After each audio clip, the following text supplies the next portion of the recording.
Hello and welcome to today's session, which is an open day for the PhD students across Africa. So we are going to start by first finding out whether I am audible on your end. So if you can hear me, I just want you to raise your hand so that I am sure that from my end to your end that I am clear and very audible. So wherever you are, if you can hear me, just raise your hand. Good. So quite a number of members being able to raise their hand, meaning that I'm very clear and audible on your end. So we can put our hands down. Then we could take a minute just to put up or to discuss the ground rules so that we are able to progress in a structured manner, and we are able to interact with us in a structured manner. So I know quite a number of us by now are very familiar with Zoom, but then for the sake of those of us who could be new in Zoom, I just want to take a minute just to say where we raise our hand, where we unmute, and so on and so forth. So right now, everybody is muted and I'm the one speaking up. So whenever you need to bring to my attention that you need to speak on an issue, either to make a comment or to ask a question and that kind of thing, the first thing you need to do is to raise your hand. So when you raise your hand, then I'm able to see that you desire some attention and I'm able to do that. So for those who are new to Zoom, they could be wondering then, how do I raise my hand? So at the very bottom of your screen where we have the menu for Zoom, you should be able to see an icon for participants. And you can see we are 41 of us. And when you click on that, then you'll be able to see all the members. And at the very bottom, you should be able to see where to raise your hand. And when you raise your hand, then I'm going to call out your name and you need to speak up. Now, for you to speak up, then your mic needs to be on. So right now, next to where we have participants, on the far left, there's somewhere that looks like a mic. On your end right now, it should be reading unmute. So once you've raised your hand and your name has been called, then you will need to unmute yourself.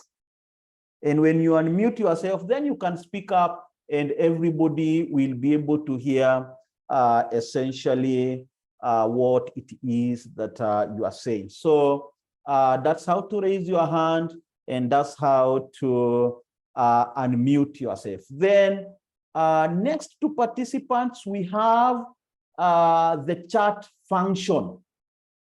We have the chat function where you can be able to chat. Like now I'm seeing a few members saying they're not able to hear us. I hope by now everybody is able to hear me loud and clear. So we also have the chat function that we can be able to use to make comments and to interact and all those kind of things. So that's basically how Zoom essentially works and how we should be able to use it to be able to interact today.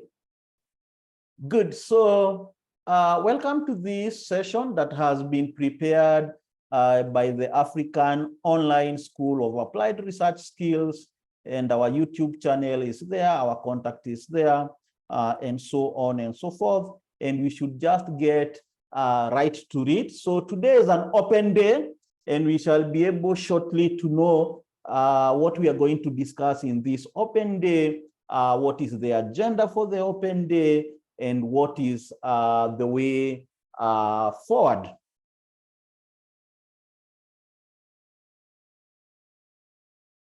So welcome everyone. I hope all of us have had a good holiday session, and we are now back to business and back to the business of learning, and we are building momentum on that. So very briefly, let me just introduce African Online School of Applied Research Skills, so that as we are interacting, for the sake of those who could be very new to this platform, then they are able to know the context in which we are having this conversation. So the African Online School of Applied Research Skill is just a group of community of scholars that are essentially in the research phase. Either they are doing their postgraduate, so they are doing their research, or they are lecturers, so there's a lot of research to be done, or they are people in NGO world, so there's a lot of research again, or they are knowledge workers, they are research consultants. So it's a Pan-African community, meaning that it transcends across the borders from where I'm seated. I'm seated in Kenya, in the newest city in Kenya called Nakuru. So that's where I am physically seated.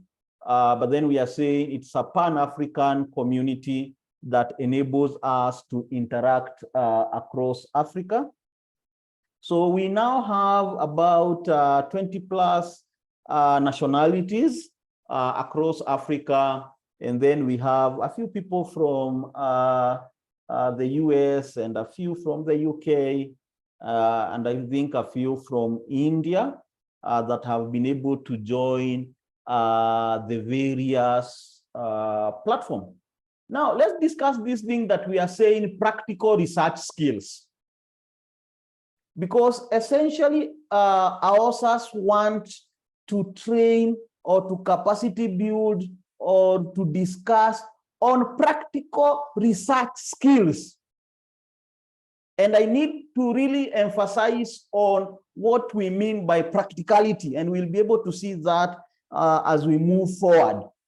You will find that a lot of challenges that are there in the research world is a disconnect between the theory, maybe as it is taught in the university, vis-a-vis when it is time now to go and do the actual research, the application of the skill set or the application of the theory to the practical sort of research undertaking. And that disconnect, that gap is what essentially African Online School of Applied Research Skills essentially tries to address by bringing out the practicality. And we'll be able to see some of these things that we are calling, or that we are saying there is need for practicality, and we'll be able to demonstrate on that. So we use a lot of online tools essentially to be able to conduct the discussions, the trainings, the capacity building, and so on, because as the name suggests, it is essentially online, meaning that there is very little physical interaction. Even for the people that are where I am physically based, most of the time, typically a lot of activities are online through the WhatsApp groups. So we have about 14 WhatsApp groups. And for those who are new and might want to join, you will be able to see that I've been able to put my number there, and you can just WhatsApp me and say add, and I'll be able to add you up. And then, of course, Zoom, like what we are now doing. And we also have an e-learning management system, so that all these many skill sets that we are saying we need to have practicality about them. So we are also in the process of putting them online. So we've put a number of them online, but then that is a continuous process as we move on, okay? And we shall be able to see something about the e-learning management system. Within the management system, it also has the capability for social learning, for networking, so that you are able to interact with peers across Africa along shared interests. Okay, and we shall be able to see that. Like now, you'll be able to see, I am saying continuing discussion with a PhD. There's a PhD group within aosas.com. So there is all these small groups that enable to segregate people based on their interest. Because when we are on the WhatsApp, everybody is there, the lecturers, the PhD students, the diploma students, the master students, everybody is there with various interests. But then when you have the subgroups, then you are able to segregate, or you are able to meet other people that essentially have similar interests with you. So membership in that particular way. So we have postgraduate lecturers, NGO practitioners, research consultants, knowledge workers, and so on. Good. So I know I have moved very fast.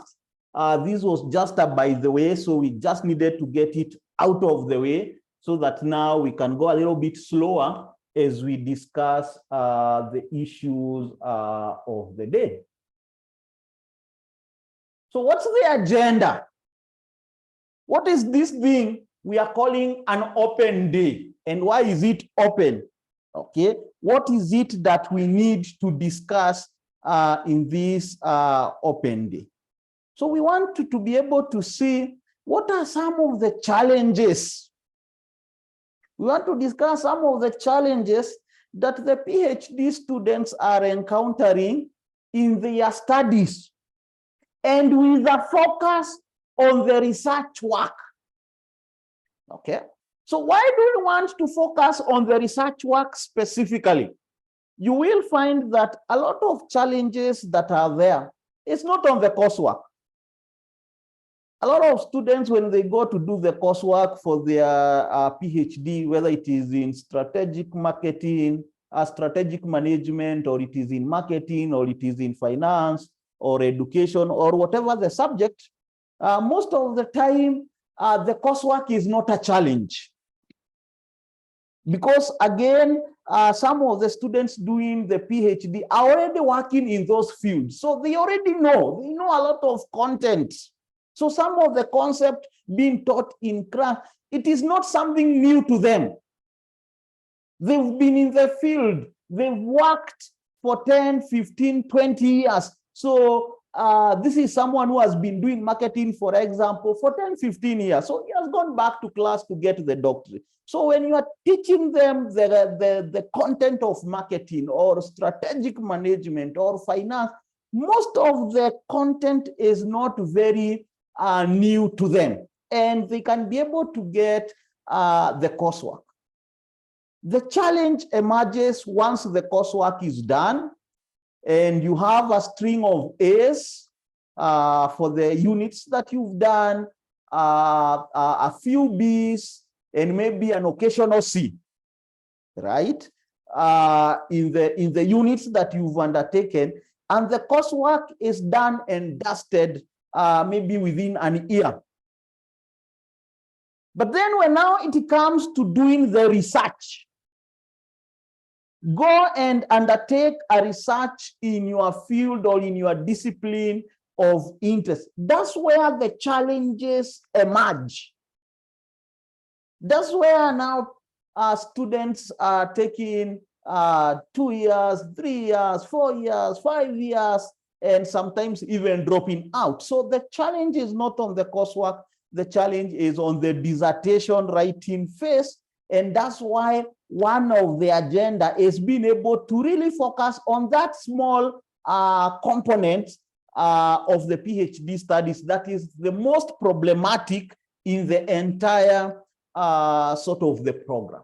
So that is one of the agendas for today.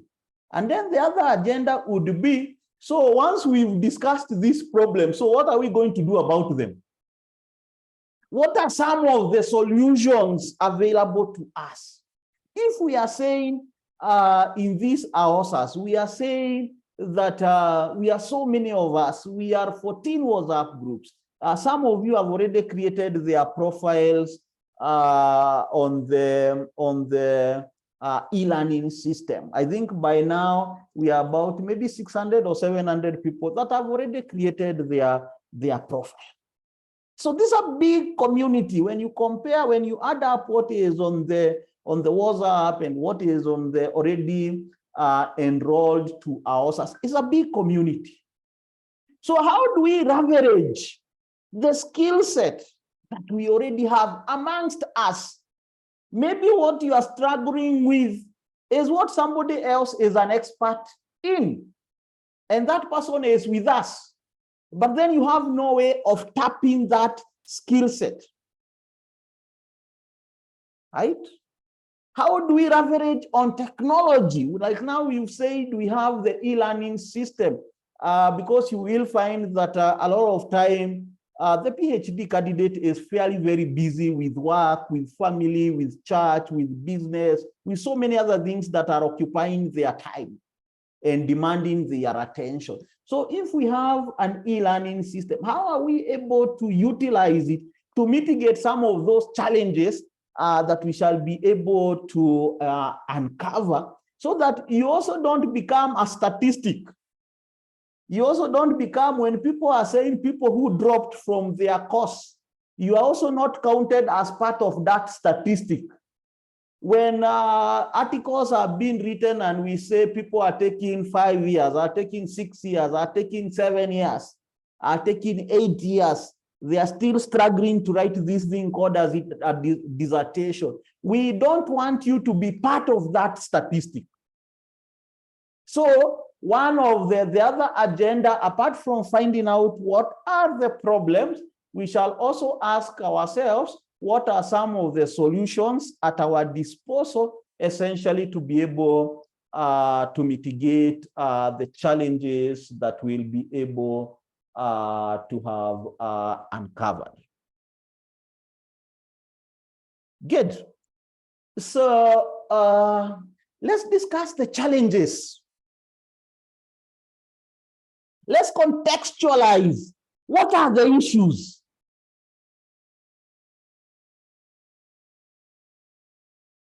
What is the problem with this dissertation writing? Where is the problem there? What are the challenges there? How do these challenges manifest themselves? Right? And we are saying one of the issues is, of course, the dropout rate. And if you check in your class, maybe you started 5 of you or 10 of you in a program, and 3 years later or 4 years later, 60% of the members cannot be traced. So that's a dropout. They gave up. They were told, go and come up with a research topic. They brought the first time and the second time and the third time. By the time they were asked the fourth time, they were tired. They wrote a dissertation when it was a proposal and it was time to defend. Nobody was seeing what it is that they have written, and they felt frustrated by being taken back and forth, and so. So dropout rates. Okay. Then we are also saying we have taken a fairly long time to complete this course, so that you find a 3-year program essentially has extended to 7 years, 6 years, 8 years, 9 years, and so on and so forth. And we've also discussed and said that a lot of challenges is coming at the research work, the dissertation phase. And that's what we now want to go and go to the micro level, because this is the macro level. This is the big picture. We now want to go and see, what is this problem with dissertation writing? Why is it taking so long? What is required, and so on and so forth. So let's narrow down to dissertation writing challenges. What are some of the challenges? Digital skill sets. Possession of inadequate digital skill sets. Now, common softwares like MS Word, and I want to use this document to illustrate some of the issues. If you don't have adequate MS Word, simple as it looks, to be able to automate the document. And what do I mean by automation? By the time you are finishing writing, you don't need to spend time formatting. You need, as you are writing, your document is auto-formatting itself. Meaning that if you need your title, for chapter 1 to start on a new page, that is not a manual thing that you are doing. You need, by the time you are writing chapter 1, it automatically starts on a new page. If you're going to have numbering on your thesis, and let me open up a typical thesis. So don't ask me why I have opened JQuat repository. It is just a random repository that we are opening up. We all know where to get repositories for universities, right? Across Africa, we all know we have registry. We all know we have registry of open access repositories. I'm sure we are aware of that, where you can be able to browse all the repositories that, whatever the country of interest, and whether it is using this space or whatever software it is using. So we are aware of that. So don't ask me why I have opened up this specific university. It's just for the purposes of illustrating. So let's open up a typical thesis. So these are typical theses. These are typical theses that was done on Word, right? Someone has raised their hand. Let me see. Yes, Boteng.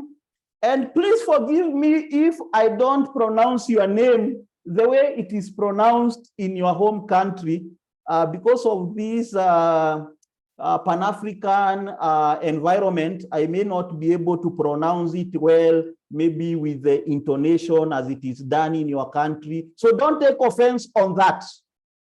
Don't take offense on that. So we have Boteng. You can unmute yourself.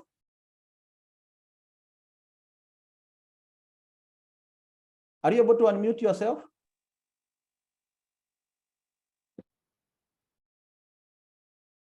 Oh, or maybe he didn't put his hands down when we were discussing the other time. So we are saying, if you look at this declaration, it is centered. And this is centered.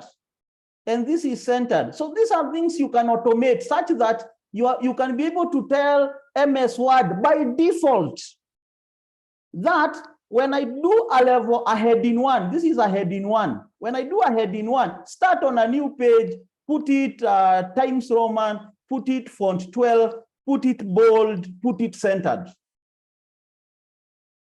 You're not doing these things manually. The spacing in between here, you can automate that, right?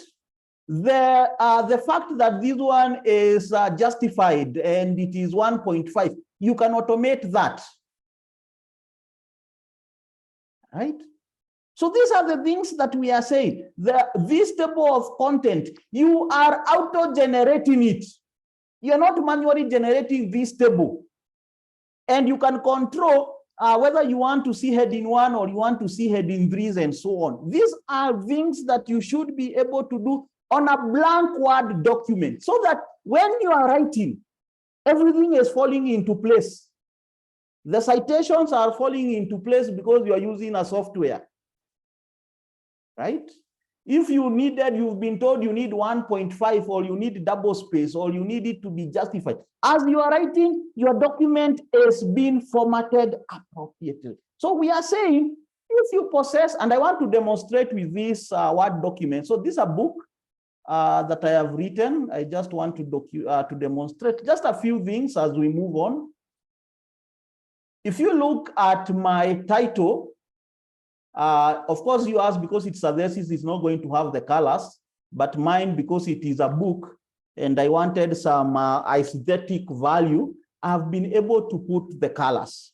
But are these colors have I done it manually? You will find that I have automated. So for example, if I needed to have a new subtopic, okay, and say this is, you can see already it is in the color that I want. And you can see already here it has moved to 1.2. And the rest of the numbering, 1.21, 1.22 has been able to pick appropriately. If I create another subtitle, you can see they are moving on their own because I have automated.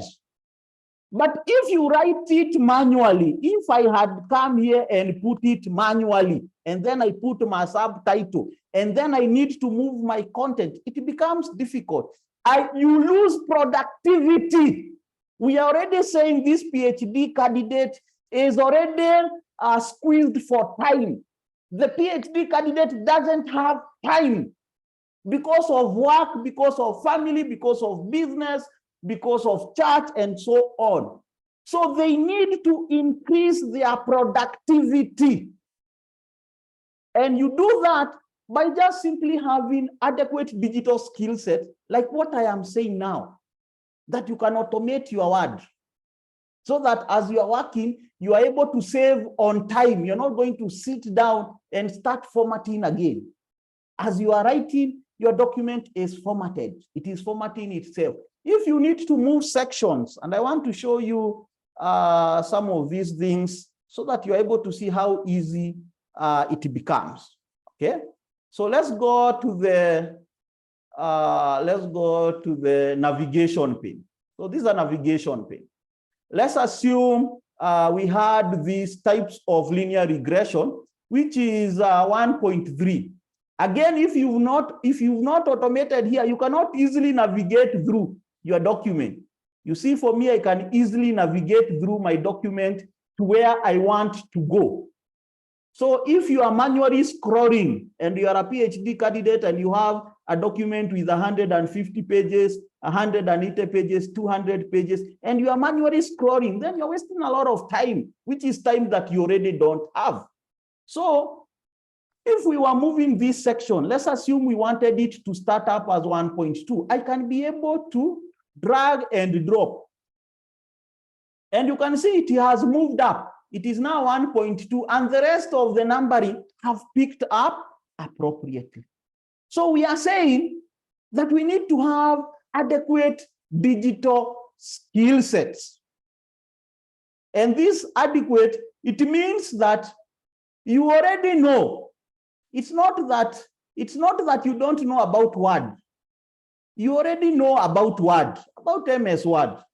But do you have do you have adequate skill set? That's the issue. And that's why that point number one is what we are saying, adequate digital skill sets. Google Scholar, for example, Google Scholar, everybody will tell you, go to Google Scholar, right? But as you're going to Google Scholar, are you able, for example, if we look at this, document, strategic determinants of sustainable competitive advantage of Islamic commercial banks in Kenya, and you want to go to Google Scholar, how long will it take you to be able to get all the theses done in Kenya that have competitive advantage? If you are struggling, then it means, yes, you know Google Scholar, yes, you know Google, but you don't have the adequate skill set, essentially, to be able to unearth what it is that you need very fast and increase your productivity. Are you able to use Boolean operators? Let's very fast go there. Let's very fast go there to Google Scholar. So this is Google Scholar, right? So if I was looking at this particular study, so there's someone who might take this one and maybe search it, right? And you are still going to, or maybe search, they are interested with competitive advantage of banks, and maybe do that and search. You see, now look at the results that we've gotten. So we have this one, we have retail banking, we have this one. Let's assume we put Kenya. So we have that, you see. So that could be one way of searching, right? Someone else could decide to use the Boolean operators and say in title to force certain things to be in title. Commercial banks, Kenya.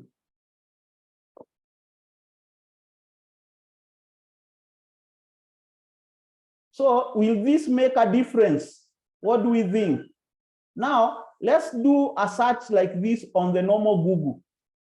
Commercial banks, Kenya.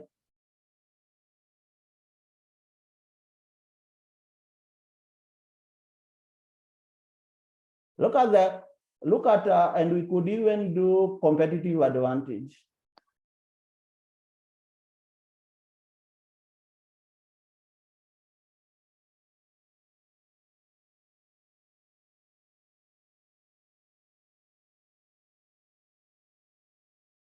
So this is the content we are getting, right?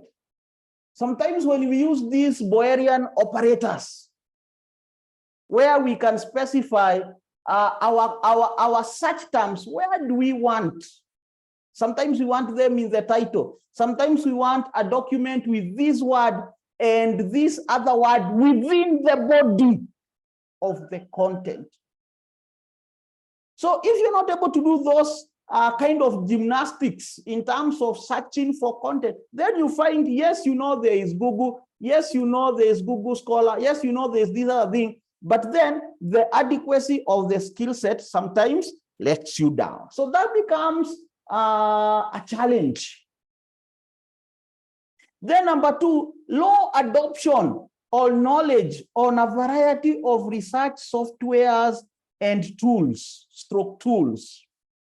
Now, the same search, someone could decide they want to come here and download this one, go there and download the item so that they can read. And then they come to the next thing, click on that and download. So they are doing manual downloading, right? But then someone else could come and download all of them in one go. So there are 20 of them, click on them and download all of them in one go. And you can see the items here downloading, right?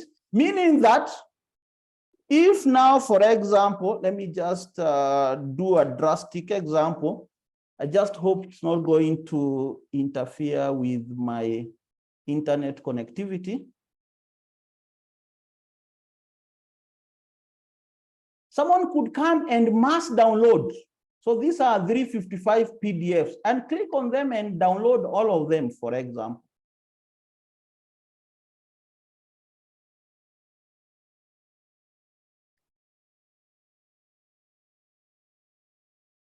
Let me repeat that. And be able to click and download all of them in one go. The books that I sometimes share, where do I get them? They are scattered all over the internet. I must download them. Okay, click on that, download them. And you can see items downloading. So how are you searching, for example? Are you able to narrow down to specific infrastructure where you can look for your content? Maybe you want to look for journals. Maybe you want to look for thesis. Maybe you want to look for government documents. As you are mass downloading this document en masse, as you are mass downloading them en masse, where are they going? In your computer or in your PC, where are they going? Now that you have mass downloaded them, are some of the documents duplicate, for example? You see, those are some of the questions. Yes, Damaso, I don't know whether you're able to unmute yourself. Are you able to unmute yourself? Oh, sorry, I've muted you again. Just unmute yourself.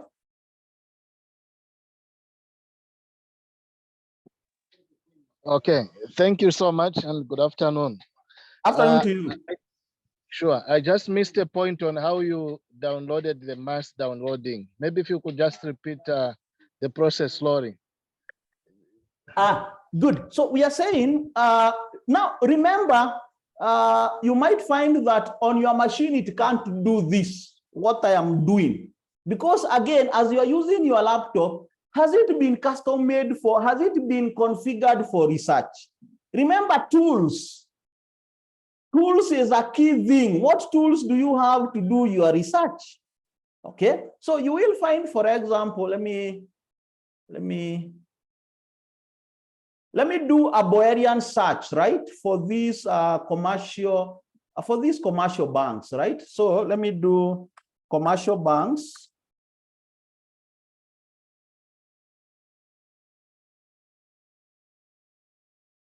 Commercial banks.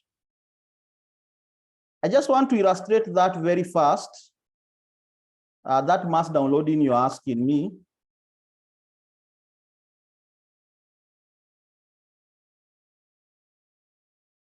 Don't worry, I will be able to tell you what next after we are done with this, but I just want to illustrate that. So we've been able to get a lot of, so what we've instructed Google is that we want all the documents with commercial banks from repositories across the Republic of Kenya. So these are the documents that we've been able to get from across the repositories within Kenya, right? So we are saying someone could decide to download them one at a time, which is a manual, which you waste time, productivity issues, right? Someone else could have decided to do the same thing, could have decided to go to the University of Nairobi repository, then they go to the next repository and the next repository. But someone with mass downloading will come and click this. So these are something that needs to be configured on your machine. Click on that and see these are 92 PDFs. Okay, click on that and download all of them in one go. And you can see them going here. These are documents that are downloading in one go. And that's what we are saying. Is your machine configured for research? Because this is a PhD candidate, is a knowledge worker. The business of PhD is a knowledge worker, is generating content from where? From other documents as you do your literature review. So if you're able to increase your productivity in sourcing for these materials, okay? Remember when you download like this, then you will need to worry, where are they going? Like now you see for me, you will see if I open up my, let's see whether, I hope it's not interfering, good. You will see I have configured them such that when they are being downloaded, they are also automatically uploaded on Mendeley. So this is a Mendeley desktop. And that's why you will find that as a person, I hardly advocate for Mendeley Reference Manager because you may not be able to do this. But for the Mendeley Desktop Manager, Mendeley Desktop, then you're able to configure such that as they are being mass downloaded, then they are being uploaded into your desktop. So you save on time. You don't need to do some of these things manually. Then you're also going to have a problem of duplicate. So then again, there are another skill set to be able to clean up your database. There are other skill sets to be able to dictate. Now, right now, if you are downloading content, you don't want very old content again. You want content that are within a particular timeline. So these are what we are now saying. This is what we are saying, that you need, apart from, yes, there's already what you already know, but then are there other tools that could enable you do what you need to do in a faster way? Citations, you need to use Mendeley. You need to use softwares to be able to do your citation. At this time, if you are doing your citation manually, then there is a challenge. Then we are saying you are doing manually what can be done by a system. If you are going to look for research methodology books, you need to go to the library. So this is a PhD candidate. So they are very busy from Monday, maybe to Friday.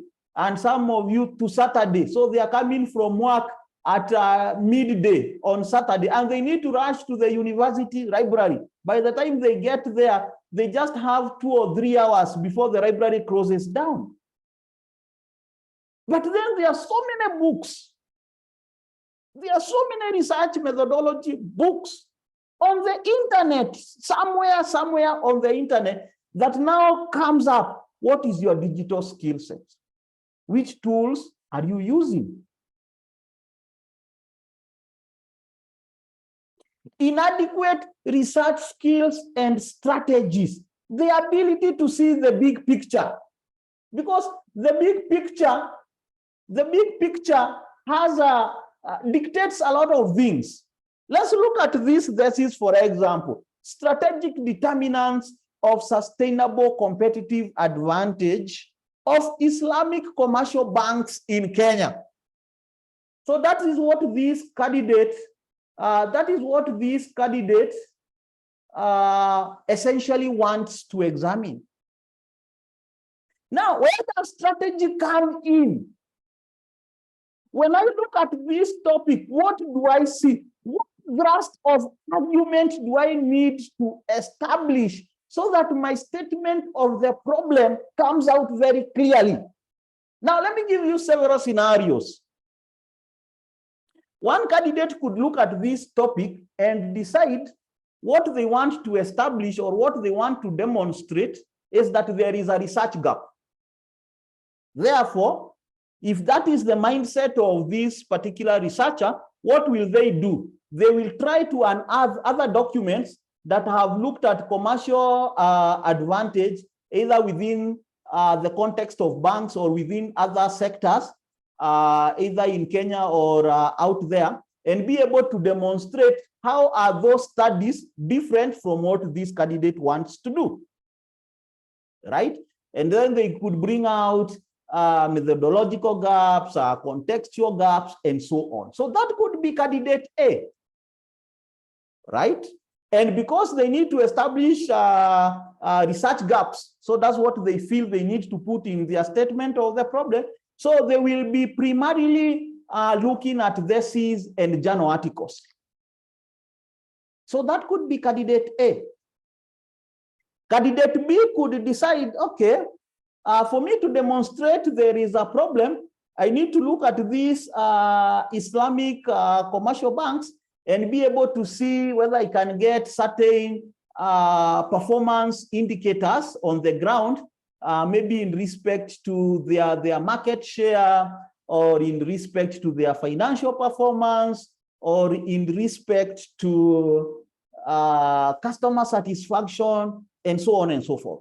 So that becomes candidate number 2. So this candidate, if you need to be able to demonstrate the commercial, the market share, maybe of this Islamic bank, maybe there's volatility, and that is your mind frame, that is your thrust of argument.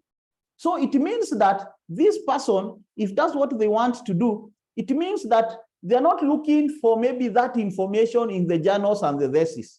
This person decides, okay, I'm going to go and look at the annual reports of these Islamic banks and look at maybe the Central Bank of Kenya, those annual reports that analyzes how banks are doing, and be able to see what are the performance indicators of these commercial banks, these Islamic commercial banks, and whether they are doing well or not doing well. That becomes candidate B.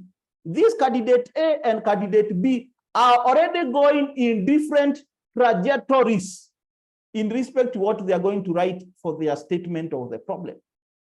Candidate number C decides, we are talking about a competitive advantage of Islamic commercial banks. So this candidate C decides there's a reason why this person wanted to look at Islamic banks and not just banks in general. And this candidate decides that he needs or she needs to bring out comparative performance between Islamic commercial banks and other banks that are not Islamic in nature. So as this candidate is extracting information, he makes a deliberate or she makes a deliberate effort to bring that comparative aspects, so that the candidate will be asking themselves, why did we have to put the word Islamic? You see, these people, the three of them, essentially we gravitate towards different directions. They will go differently. They are going to write differently. They are going to source their materials differently. They are going to articulate themselves differently. Candidate 4 decides he wants to do a mixture of both, a mixture of looking at this annual report and a mixture of looking at the empirical gaps.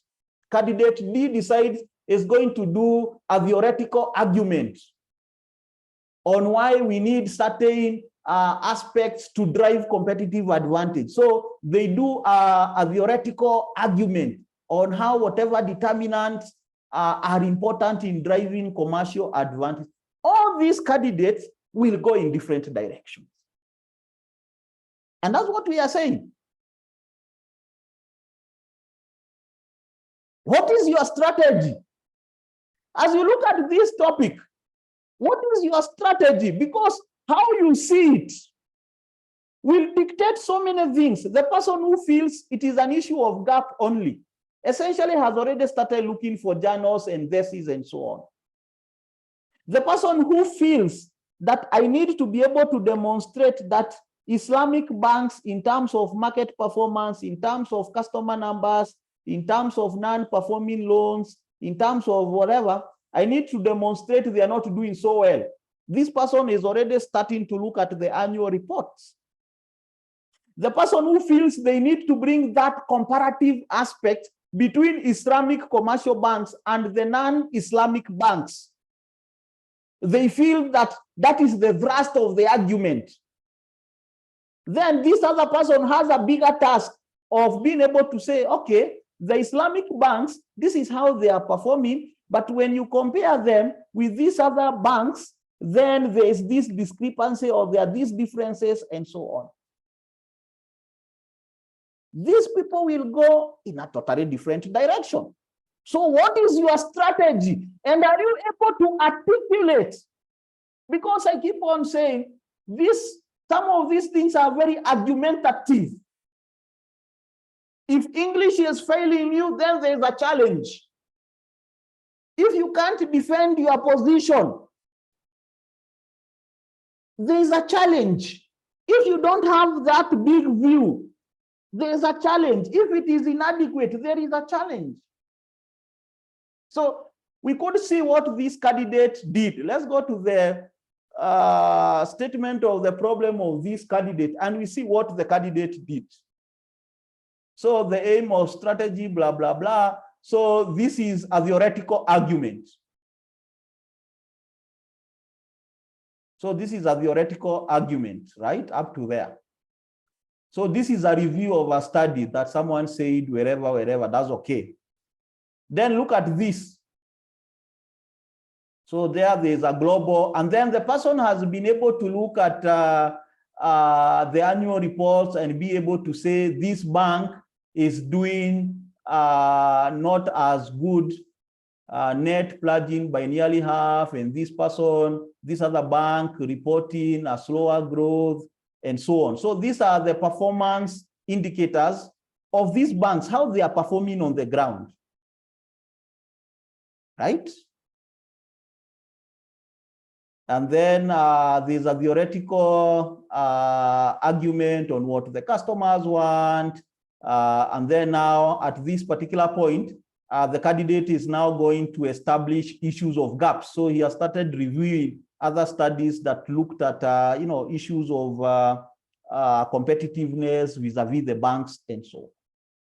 So that is the viewpoint of the candidates. The candidates that would have thought, because I have specifically said Islamic banks, do I have a burden of care or a burden of something to be able to bring a comparative argument between how these aspects are doing, between how these banks are doing compared to their non-Islamic? If someone went that direction, then they would have tried to aggregate how the Islamic banks have done vis-a-vis how the non-Islamic banks have not done. The person who argues, there's this word, sustainable. So there's an issue of time. You see, if you're talking about sustainability, you can't just look at 1 year and you say this year it is doing well or this year it is not doing well. Because again, how do you address this term as opposed to someone who could have this topic and not have the word sustainable? You see, now, if I'm a researcher and I take that view, it means that if I give figures of market performance or financial performance and so on, it means that I can't give for 1 year. Otherwise, if I give for 1 year, how am I bringing this? How am I accommodating whatever is communicated by this term compared to that other person who could have done the same topic without this one word, sustainable? I don't know whether you are seeing it takes us in different directions in terms of what we write, in terms of what it demands from us. Because right now, if I argue that way, then it means instead of just producing figures for 1 year, that then I have a burden of giving 2-3 years to be able to demonstrate lack of sustainability as my thrust of argument in this topic.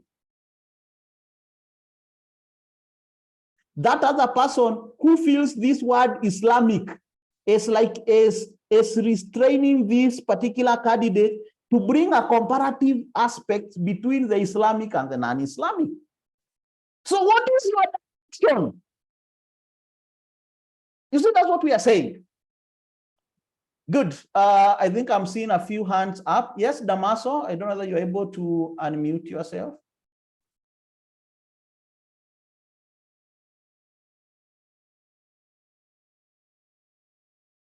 Damaso, you can unmute yourself. Sorry, Doc, I think it is the area hand that I raised. I just didn't bring it down. Sorry for that. I don't know whether Catherine, I hope you are raising your hand up. If you are, you can unmute yourself. Hello, sir. Hi, how are you? Fine, and how are you? So I wanted to find out, yes, are we going to be shown how to install these softwares on our laptop? We are headed there. So we are still on agenda 1. We are not yet on agenda 2. So we are going to demonstrate now that we are saying there are all these issues. So how do we move forward? So we are going to address that shortly. Okay. Okay. Thank you. Good. Then we have someone with a Dell computer, Dell 86, 13, 14.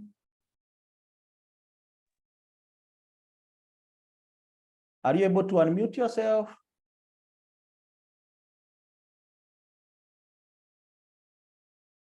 Someone with a Dell machine, your hand is up. You're able to unmute yourself? Okay.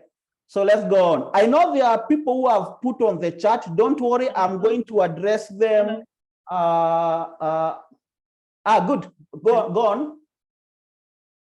Okay. I wanted to find what you're saying is my name is not there. I don't know if my name is not showing there. I don't know, because you say the Dell computer, but yeah, it is not showing. Your name is not showing. Oh, sorry for that. Yes. Yeah. What you're explaining is very interesting, and somehow this is where, because I'm just beginning my PhD and this is where I'm stuck. So like the way you're saying that people can take it in different directions depending on what they want to do. Now there, how does the innovation comes in?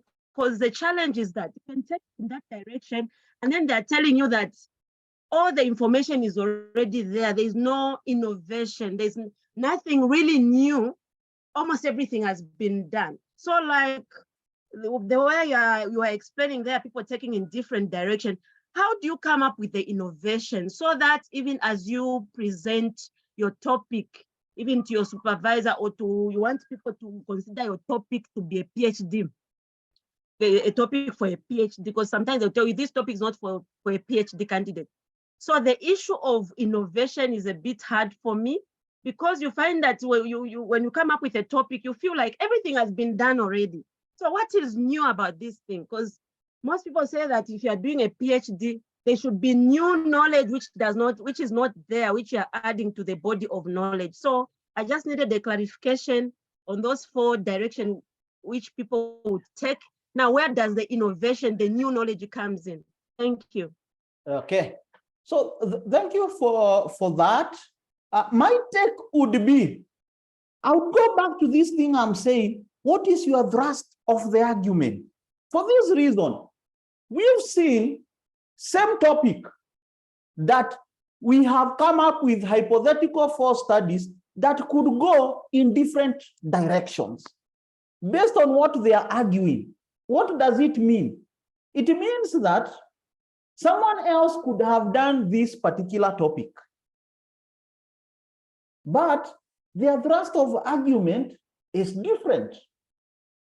They just demonstrated performance or lack of performance between various banks within this particular category. That could have been their thrust of the argument. And then for you, you come and bring a different thrust of argument. The topic looks the same. The argument is different. And that's why you might see that other person might try to bring out not only what is happening on the ground, but also the gaps to be able to say, okay, there are these people who have looked at issues of competitive advantage. Because actually, when you look at papers within strategic management, issues of competitive advantage, issues of organizational performance, these are strategic direction, strategic planning. These are day-to-day. They are so prevalent. There's actually nothing very new when you look at commercial advantage as a term, for example. But when someone could be able to argue that these commercial banks that are Islamic in nature, they have this unique position they occupy that sets them to be unique from just commercial banks. And if there are so much studies that have been done on commercial banks, then we are able to say, okay, since I am now doing Islamic, and that's why you heard me ask, as you are putting this term, sustainable, does it bring a difference from that person who did not have this word sustainable and had competitive advantage, right? So there are small things that have been done. So for example, the word sustainable, to try and communicate something. For me, the moment I see the word sustainable, I'm thinking you're not talking about performance at one single time. Because then where is the issue of sustainability? You must be able to bring between a particular period so that we can be able to say, okay, if it is market share, this company or this bank had done very well in a particular year, but then as we went to this other particular year, then they lost their market share, and then there's another bank that had a bigger market share, and so on. So that I accommodate the word sustainable. And then someone maybe could be arguing that the word sustainable is maybe the new thing that this person was bringing in, being able to say, if you become the top in terms of market share compared to your competitors, you need to sustain that over a period of time. So the new thing that person could be arguing is, it is not that competitive advantage within Islamic commercial banks have not been done. It is not that competitive advantage within commercial banks in Kenya has not been done. But the issue of sustainability, the issue of performance, comparative performance over time, is what my study wants to bring to the body of knowledge. So there are all these maybe permutations of argument, and that's why for me, if you are in social sciences and you cannot articulate yourself, then you are in big trouble. If you cannot articulate, if you cannot argue, because it is argumentative. To some extent, I look at things in social sciences being very argumentative. And unfortunately, if you are not very articulate, it might be confused that you don't know, while maybe what you are having a challenge is articulation. It is not that you don't know what you want to say, but then you're not able to articulate. And I keep on saying, if you don't have articulation skill set, And if you also don't know, because sometimes you could also have inadequate research methodology and statistical skills. If you have those two things, then it means when you meet your peers and you meet your professors and your doctors and the panelists, you're not able to have a dialogue. You have a monologue where they are saying, and you are swayed by every wave that comes along, because you can't articulate your viewpoints. You can't persuade, you are not persuasive, you can't be persuasive to the other person. Then every wave will move you from one corner to another corner. But if you also have your set of knowledge, and this is the analogy that I normally give. If you are sick and you went to the medical doctor and they decide you need an injection and you don't have medical knowledge, you cannot offer an opinion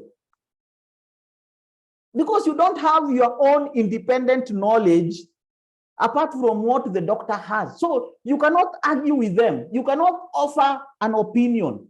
You can only go along with what they say.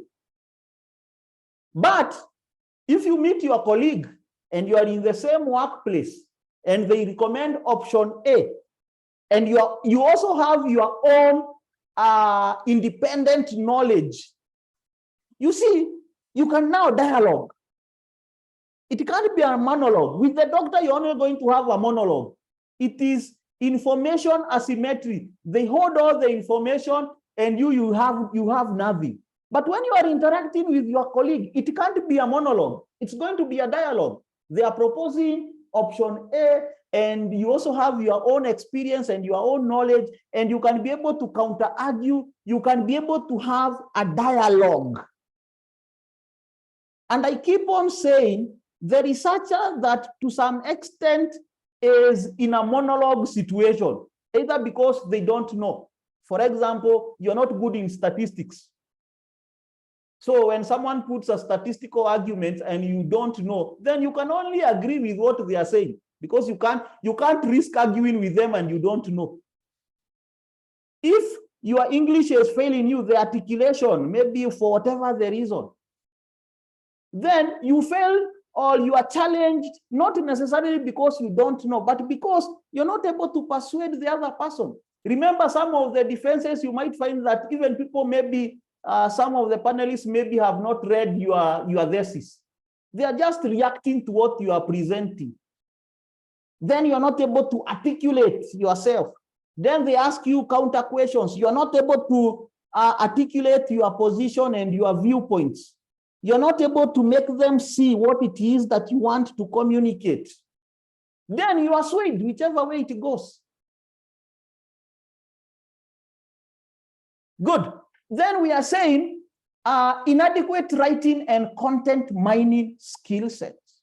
That we are saying after you have mass downloaded this content, and the question I keep on asking, if you've opened your Word document, and the cursor is blinking, you've written chapter 1. And the cursor is blinking. So what? What is this thing that you need to write? You see, that's the question. And that's where the challenge is. And then sometimes you will hear someone saying that I'm going to start reviewing these journal articles and the thesis until something pops up from the content they are reading. Then you tell them, now, if you have 5 articles or 10 articles, that is possible. But if you have mass downloaded 2,000, 3,000, with mass downloading, you can even do 10, 15, 20,000 journal articles. So are you going to read until something pops up? And if you didn't have a specific thing you are looking for, how will you know when you have found it, if you didn't have a specific thing you are looking for? How do you know when you find it? And these are now the writing skill sets that we are talking about. being able, and content mining, be able to discuss or to interact with so many materials. Like now you can see my Mendeley has about 43,000 documents. Being able to interact with these documents in Mendeley and whatever software, to be able to extract the points. Which are the points? Let's come back to this thing. Let's come back to this topic. And we decide if we were to think of writing chapter 1, how would our thought process flow? Right? Because you need to have conceptualized it. I normally say it is like doing a house. Someone sat down and came up with an architectural map of your house. Before you went and got the foreman and you looked for material and so on, someone figured it out on a piece of paper that this is where we are going to have a wall, we are going to have a kitchen here, we are going to have a bedroom here, and so on and so forth. So for me, I feel you need a similar thing so that now you don't ask this question, so what do I write at this particular point? Candidate A could decide. Let's look at how this thing could go. Candidate A could decide to first discuss what are commercial banks. And they are all. So commercial banks, they do blah, blah, blah, blah, blah, blah. And then they decide to contextualize this thing that we are calling Islamic commercial banks. So they decided to be able to tell their readers what is so unique about Islamic commercial banks, maybe vis-a-vis a typical or a conventional bank. So they contextualize these Islamic commercial banks. Maybe they have new different regulation. They don't believe in interest rate and all that kind of thing. So there's that uniqueness in them, right? So the person decides to have started with commercial banks, to have started to have contextualized what is Islamic commercial banks. So they are done with that. Okay, but then even as these Islamic commercial banks, even despite them being unique, they are still in business. At the end of the day, it still has to make a business sense, right? So they now bring in the issue of competitiveness. Why these banks need competitive advantage?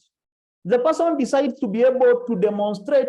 Before I discuss why they need competitive advantage, I need to be able to tell my reader what is competitive advantage. So they put a lot of theory there of what competitive advantage is and how it can be measured and so on. Then they write about competitive advantage within the context of Islamic commercial banks. What gives them an edge? Then they bring out issues of sustainability. But before they bring out issues of sustainability, they decide maybe they need to be able to demonstrate on the ground what are some of the challenges to do with competitive advantage that these Islamic commercial banks are doing. When you look at the comparative performance between these commercial banks, what are the issues? And that will now give them a basis to be able to bring out the issue of strategic determinant. You see, now that is how someone has decided on paper to write about their chapter 1, to structure their thought ideas about chapter 1, to have that big picture view about chapter 1, which will now bring down into bit sizes of what they need to start writing on. And the issue of waiting for something to pop up ceases from there. They start being deliberate on what they are looking for. Someone else could have decided, okay, I want to start up with this thing called sustainable determinants and how it can drive sustainable competitive advantage. So they start up with strategic determinants and they discuss several of them, and then they narrow down to the ones that they want to follow or they want to pursue, right? And then they demonstrate how it can be able to drive sustainable competitiveness. Then they go all the way to the Islamic commercial banks and bring out the gaps and so on. You need to have that big picture so that now you can be able to have, once you have that strategy, it will now guide you on what to write, on what to search for. Then your skill set on how to search will come into place. Because remember, their skill set for how to look for a journal, their skill set for how to isolate a particular type of document. Like now, I'll give you an example. You could decide, if I am talking about commercial banks and I really want to bring out a lot of facts on commercial banks and their performance and so on, I could deliberately decide I want specifically to get this information from annual reports and strategic reports. In other words, organizational sources. So how do I go very fast to the internet and be able to put my Boerian operator so that it doesn't give me journals, it doesn't give me thesis, it doesn't give me random PDFs, it gives me annual reports specifically, and strategic annual reports and quarterly reports and so on.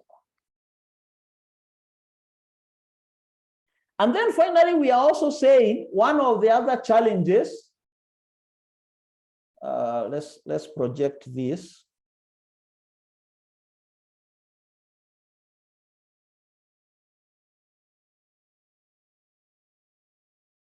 We are also saying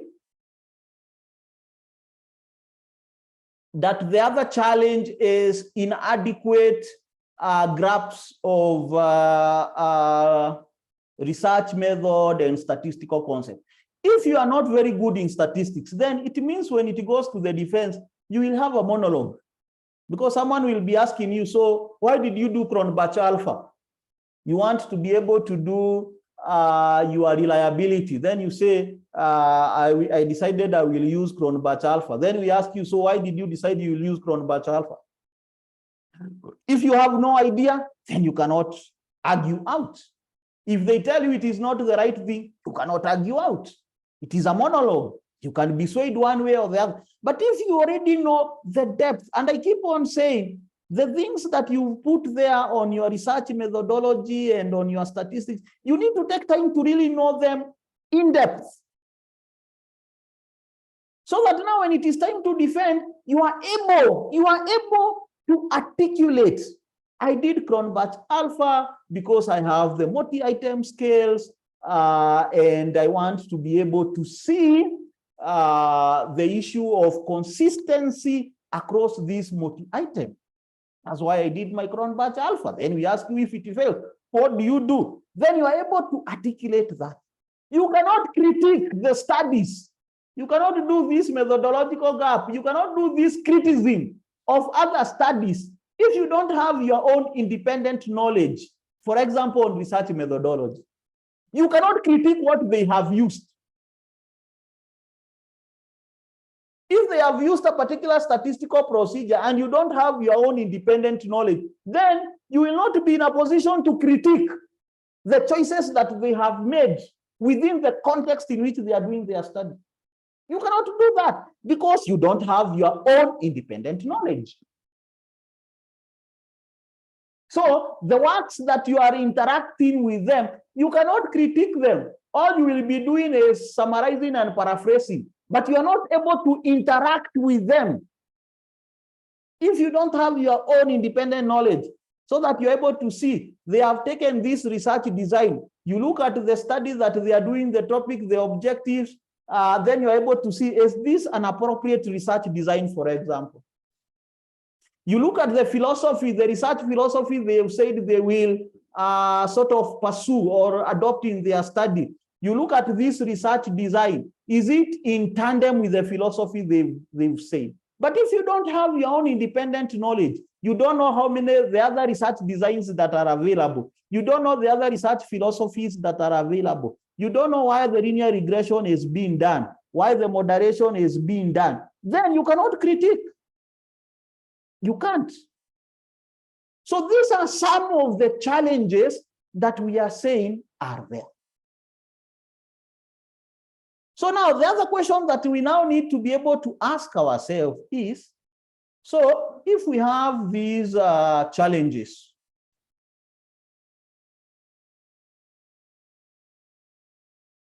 and these are just some of the challenges, so it's not exhaustive, but we are able to get the drift of where some of these issues are in respect to the writing, whether it is tools, whether it is content extraction, whether it is strategies. And for me, one of the challenges I see is strategies.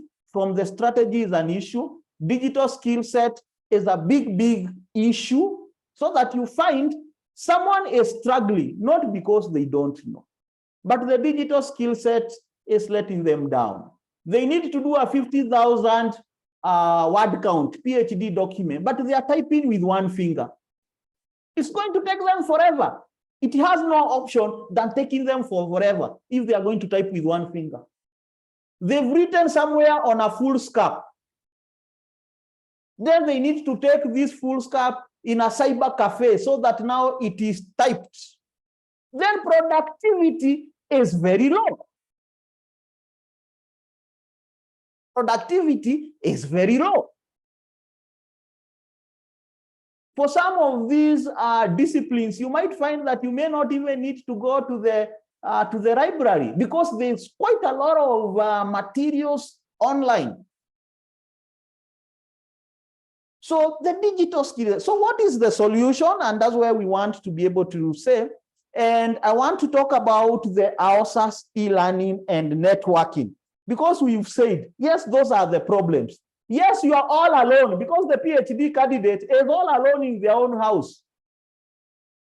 Remember, you are just 5 of you. So when you cleared coursework, if you are 5, 3 disappeared along the way. So you are just 2. And you are in one corner of the country, and that other person is in another corner of the country. And you are maybe you never even became friends, and you are busy at work and they are busy at work. So you are all alone, left to your own devices. And that's where the AOSAS e-learning and networking comes into play. So let's come to this thing we are calling AOSAS. So African Online School of Applied Research Skills. So here we are, African Online School of Applied Research Skills. So when you open it up, number one, you need to create a profile. So this is how it looks like. You need to create a profile that enables you to interact with other like-minded persons. If you are doing a PhD and you are all alone in your house, you are not communicating with another PhD student, then it's going to take you a very long time, because when you are stuck, you are stuck. There's nobody you can ask anything. So that networking is very important, and that's why we have communities.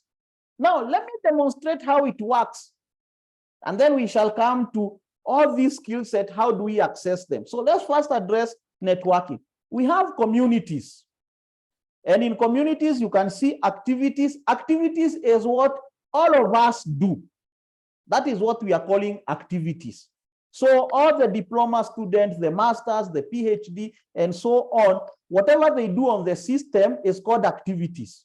It's like a timeline on your Facebook. Then, of course, the members is self-explanatory. But we have groups, and this is what I want you to see.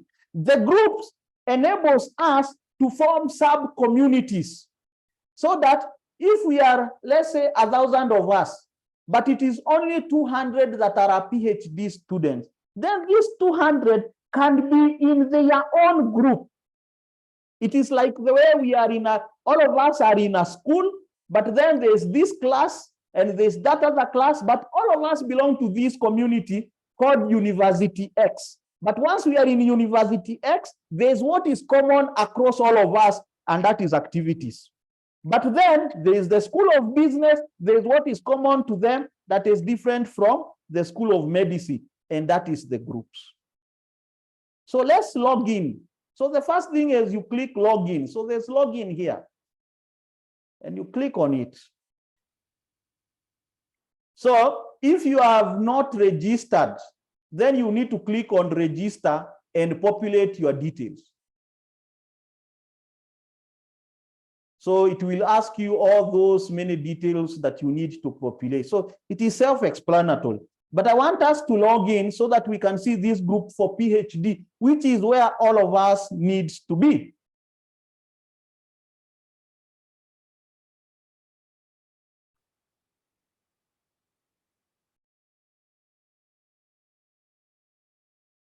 So I'm logging in with my profile. So when you log in, it is going to take you to activities. So this is activities. Activities is simply where we are able to see what people are doing. Like now, you can be able to comment something, right? You can be able to you can be able to put a photo, you can be able to put a video and so on. Like now, once we are done with this, I'm going to come and do a post with the video of this session that we are having. I'm going to come and post it. So when you post here, everybody can see, because this is community. So everybody can see, whether they are master student or PhD student, wherever. All the members of our SAS can see while you are here. So this is the community for all of us. And you can be able to manipulate it, show my post, see new post, and so on. But I want us to go to groups. When you now go to groups, this is going to enable us to have sub-communities. Like now you can see we have PhD course alumni. Now, when you look at this group, this is the group for people who are taking a course that they have an option to form an alumni that they can be able to discuss after the course. And I'm going to tell you about the course. But where you need to join is this particular place, PhD level scholars. So it means that if the 80 of us are here, right, then you can be able to have a sub-community of PhD level scholars that you can be able to discuss. You can see it has its stream. You can be able to discuss what relates to these people who are PhD level. Then you can be able to network. That's why when you click on the members, you will be able to see who are the members. Like now, you can see who are the members. And you can see the members here. And these members, like now we have Chika, we have Moses. You can click on them and see their profile. So like now, if you look at Chika and you go to about, you'll be able to see his profile. You'll be able to see, like now for him, he has not populated his profile, but you should be able to see his profile, what he is doing and so on. Then you can decide whether you want to be their friend and so on and so forth. So that is in a nutshell about communities and networking and so on. So the more you interact with the system, the more then you are able to know these things. Now, let's come to the other pertinent issues. How do we get all these skill sets that we have discussed? Because we've discussed quite a lot of issues on configuration, on mass downloading, on Mendeley, and all that kind of thing. That's why we have the e-learning system. And we are able to take a course. Like now, when you click on this e-learning system, when you go to courses, you'll be able to see there's a course for PhD for writing. A writing course. And in this writing course, what we'll be doing is essentially being able to work on this skill set in a systematic manner. Because this skill set, you cannot be taught in a 2-hour lesson. Then number two, we are keen on practicals. So it is something you need to know to do.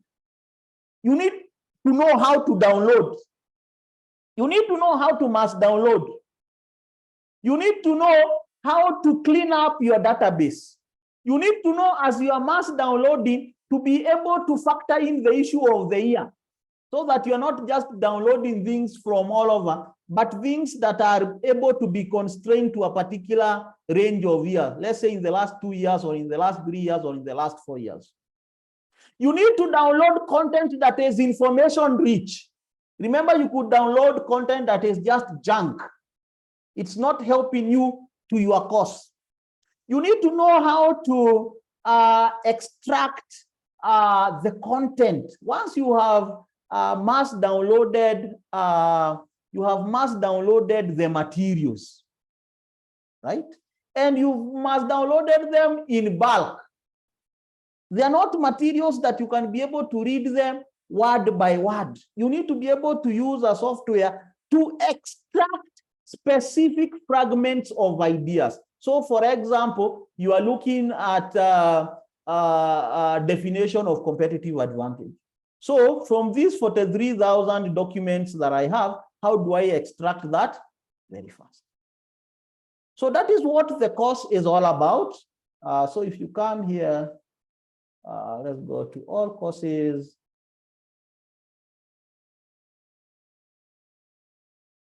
The course is going to be a 6-month program so that we are able to work systematically.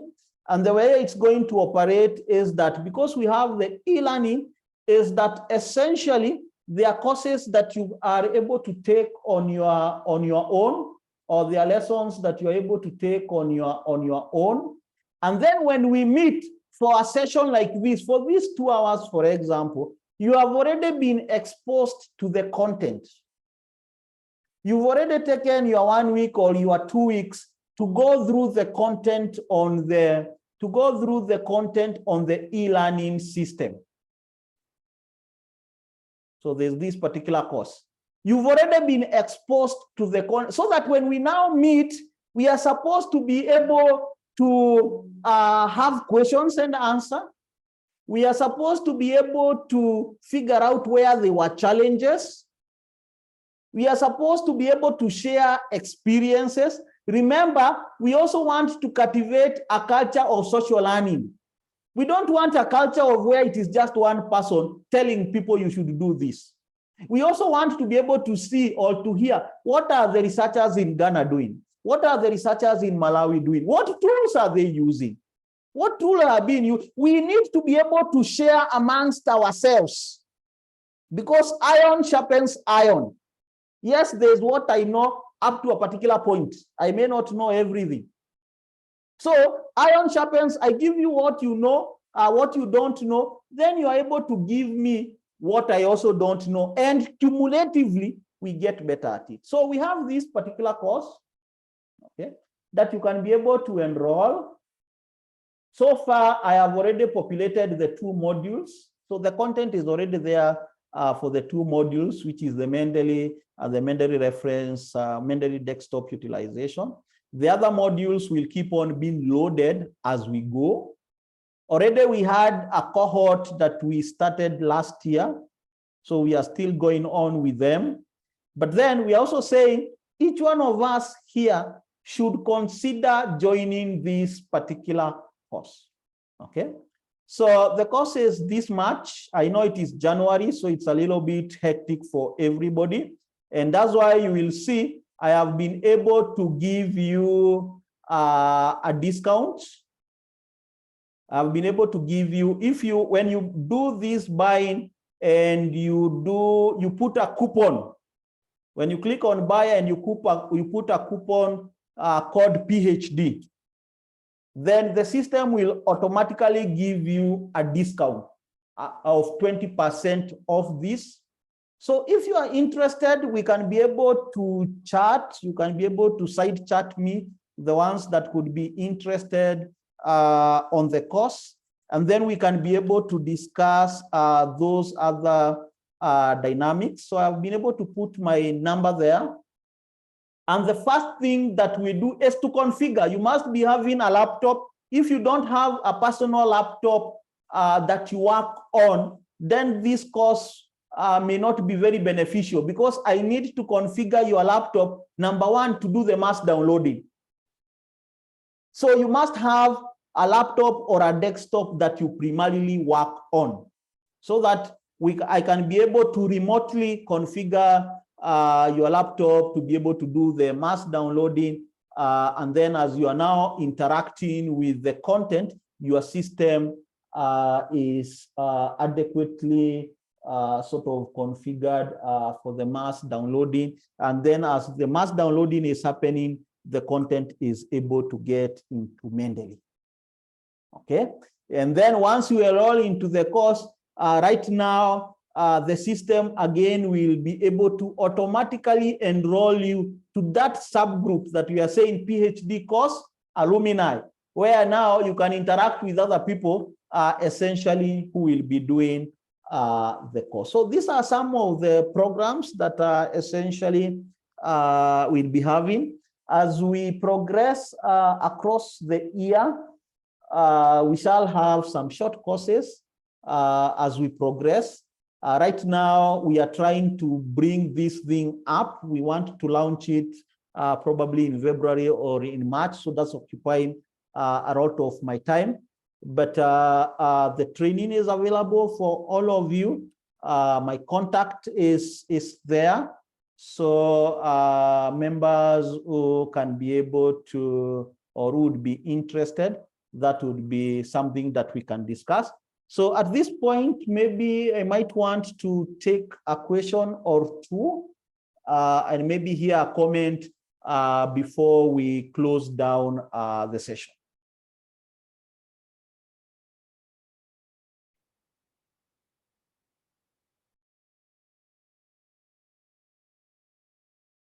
So anyone with a question, this could be your time.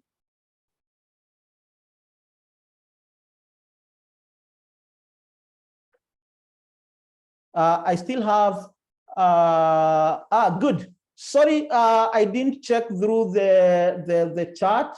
Sorry, I didn't check through the chat. So very fast, let me run through the chat and be able to address the issues. If you still have an issue, then you can also put it there.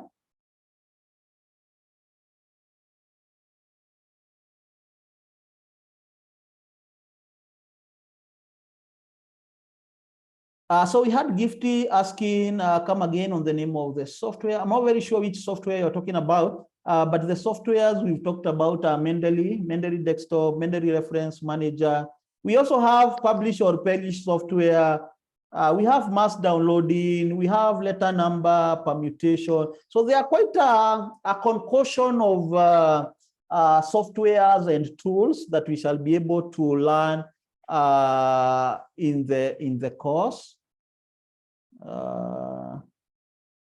Someone is asking whether they will get a recording. Yes, the recording will be posted into this where we have said, into this group. We'll post it. I will post it there once it converts. So that is addressed.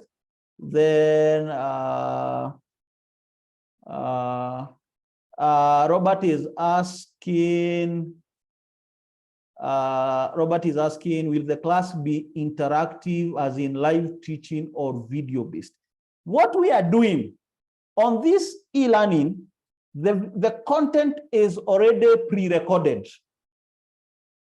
The content is already on the e-learning. It's already pre-recorded. So all the content will first be pre-recorded.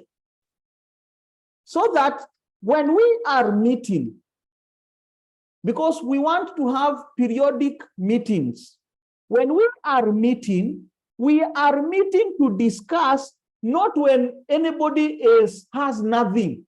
No, we are meeting to brainstorm where there are challenges. We are meeting to emphasize, because what I have found, I have tried teaching some of these concepts within this Zoom 2 hours.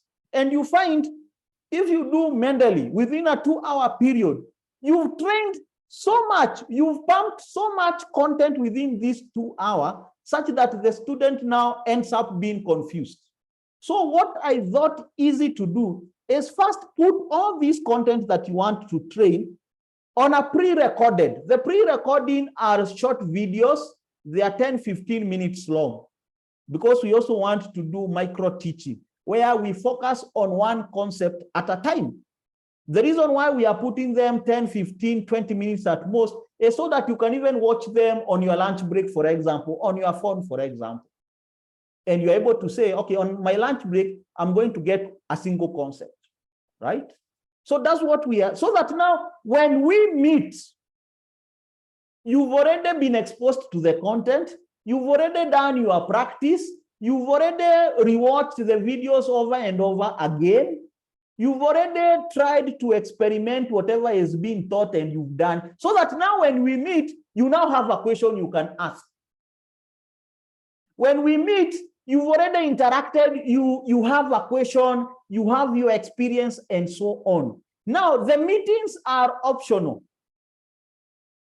because all the content is there. You might find that in a particular Saturday where there is a scheduled course, there is a scheduled meeting, because what I want to try and do, remember, we are still trying to do a lot of experimentation on the system. What I want to try and do is whether for this cohort, like now the people who are going to join, whether we can be able to meet at least twice in a month. So that like now, for example, if you join, you tell the candidates, I want you to go through the Mendeley Manager utilization and the desktop, learn through. And then now when we meet within 2 weeks time or 3 weeks time, I'm yet to decide, but I want it to be 2 weeks time. Then you've already gone through the content. You've already experimented. You've already used the software. So when we meet, we are just brainstorming, where did you have a challenge? Which question do you have? What is your experience? What new thing do you also have? And that's why we are saying those meetings would be optional, because the content is already there. So if you find we are meeting on a particular Saturday and it is issues of Mendeley and you feel you are okay, then you skip the meeting. That essentially is what we want to do on the system. Now, a lot of things are still on the settling mode, but I think this particular cohort is going to have a more structured way of doing things, maybe than the cohort that I had maybe in early last year. Yes, Michael?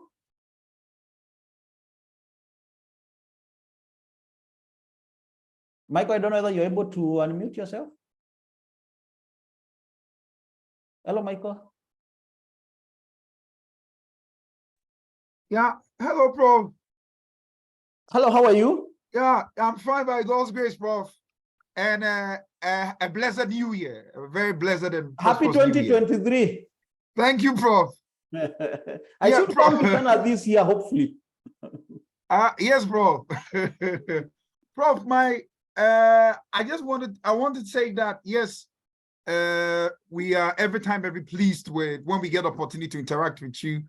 And I pray that especially for my colleagues that are new, they really participate in the training programs you have online, because it's been very beneficial to myself, not only myself. I know of PhD students you have assisted and I participate. Reverend Evelyn Boateng, like this is sister, and she is just getting ready to do the defense of a project, and because of your very able assistance. So I want my colleagues to really take advantage of that. I have benefited greatly. But Prof, I have started, initially I was a little conservative in terms of the referencing. I am good with the manual referencing. So I tended to do that. But as they reviewed my work, I have started using the Mendeley. And I was caught by the statement you made that I could configure my machine so that when I download material, instead of loading it manually on my Mendeley desktop, it will auto do that. So I know, yes, I need to make sure I participate in the training, but I would want you to address how do you automatically configure those of us that have downloaded the Mendeley desktop already, configure so that when I'm downloading material from the net, apart from the very numerous material you have aided us to download, it can automatically go to Mendeley so that I don't download. As of now, I download material, I add it on the Mendeley desktop, either the article or the research information system. Okay, thank you for that, Michael. And number one, I must congratulate you for starting to use a citation software. Let me emphasize the reason why, so that we understand the rationale. If you do your citation manually as a PhD candidate, you do, let's say, 180 pages, 200 pages of your thesis. Then you are told you need to publish. So you need to extract journal articles from this 200-page document, and let's say you come with 4 articles or 5 articles. Now, this article, there are those references that are already in that article that you now need to do a reference list for this article. It means that you've done your references manually. You will now need to recreate the reference list. Let me demonstrate that. But if you've done it automatically, let's assume we extract this. We extract this section. Let's assume this is our, for the sake of argument, let's assume this is our journal article, right? We've extracted that. We've extracted these bits. You see, it has references. Yes, right? Prof.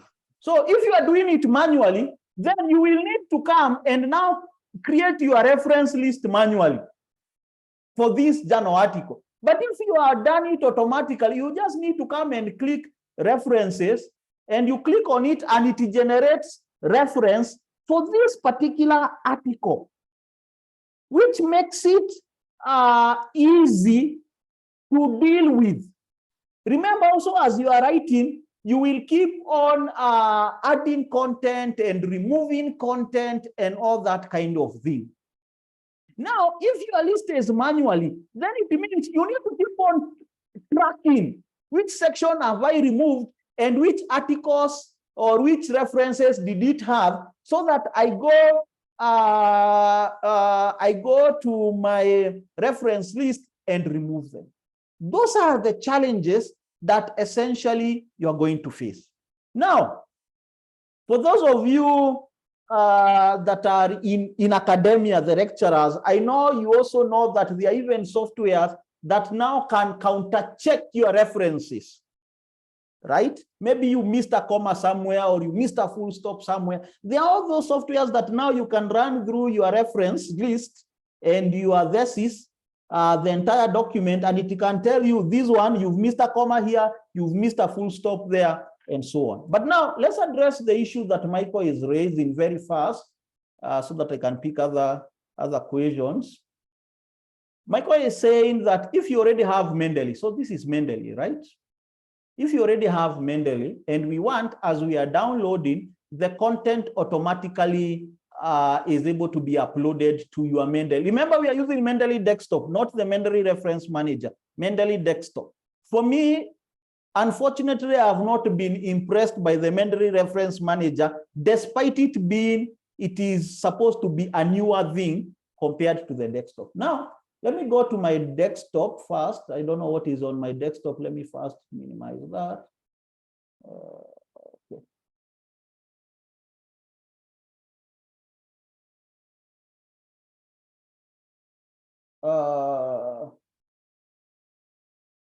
I hope you can still see this. I want to go to my desktop. Good. So I want to go to my desktop. So this is my desktop, and I want to create here a folder that we are going to call Michael for the purposes of just illustration, right? And we want the documents, as we download them, to come to this folder called Michael.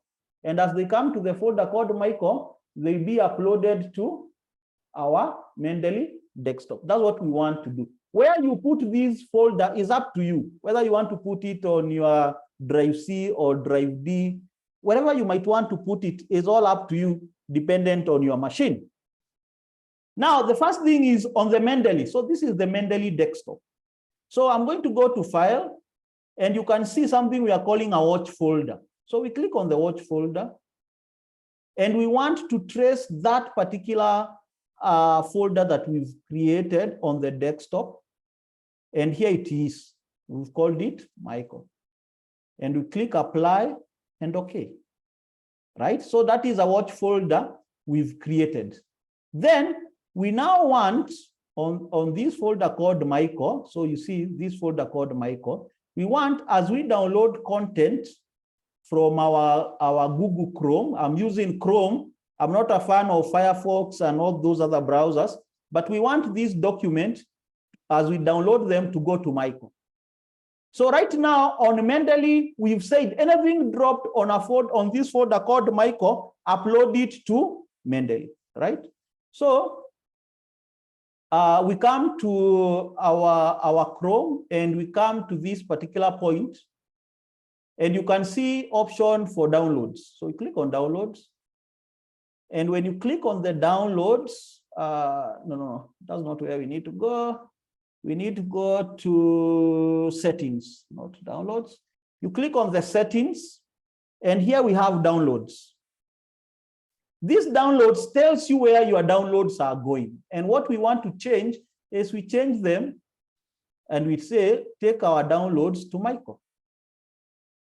We click on that. Michael, I know you are tech savvy. I know I could be moving very fast, but I know you are tech savvy. So we've taken it to Michael. And we've already now said the document, anything dropped on Michael should come here. So now I want us to download content, and we see.